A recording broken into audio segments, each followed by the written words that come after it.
السلام علیکم ورحمۃ اللہ وبرکاتہ۔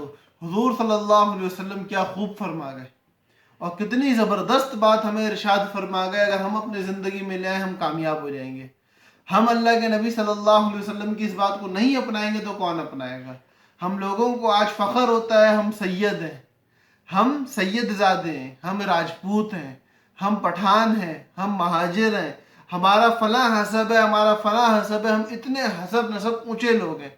اللہ کے نبی صلی اللہ علیہ وسلم سارا مسئلہ حل کر گئے۔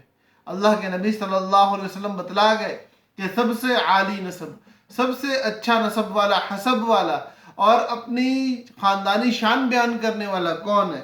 اللہ کے نبی صلی اللہ علیہ وسلم فرماتے ہیں لا حسب کا حسن الخلق، لا حسب کا حسن الخلق، اچھے اخلاق سے زیادہ اچھا حسب نسب کسی کا نہیں ہے۔ سب سے اچھے نسب والا، سب سے اچھے حسب والا وہ آدمی ہے جس کے اخلاق سب سے اچھے ہیں۔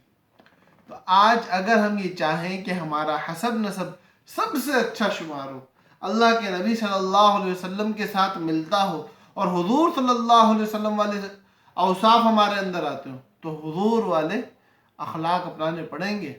اور اخلاق میں سب سے عالی کون؟ میرا پیغمبر صلی اللہ علیہ وسلم۔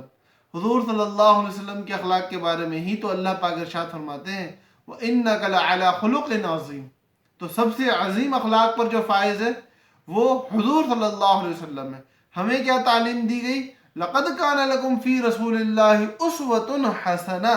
تمہارے لیے تو بہترین نمونہ حضور صلی اللہ علیہ وسلم کی زندگی میں ہے۔ تو ہم حضور کی زندگی کو اپنا لیں گے، سب سے بہترین حسب والے بن جائیں گے۔ پھر ہم چاہے تیلی ہوں، چاہے دھوبی ہوں، چاہے چوڑے ہوں، چاہے چمار ہوں، ہمارا خاندان کسی بھی گرے سے گرے خاندان کی کیوں نہ ہو، لیکن حضور صلی اللہ علیہ وسلم والے اخلاق اپنا کے ہم سب سے اعلیٰ حسب والے بن جائیں گے۔ اور ہم بڑے سے بڑے عالی شان خاندان کی کیوں نہ ہو، بڑے سے بڑی ہمارے پاس رائل فیملی ہونے کا لقب کیوں نہ ہو، لیکن اگر ہم بد اخلاق ہیں تو ہم نسب کے اعتبار سے گرے ہوئے ہیں، اور یہ ہمیں ہمارے دین کی تعلیم ہے۔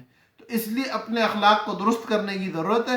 اللہ پاک ہم سب کے اخلاق کو درست فرمائے اور ہم سب کے اخلاق کی اصلاح فرمائے۔ السلام علیکم ورحمۃ اللہ وبرکاتہ۔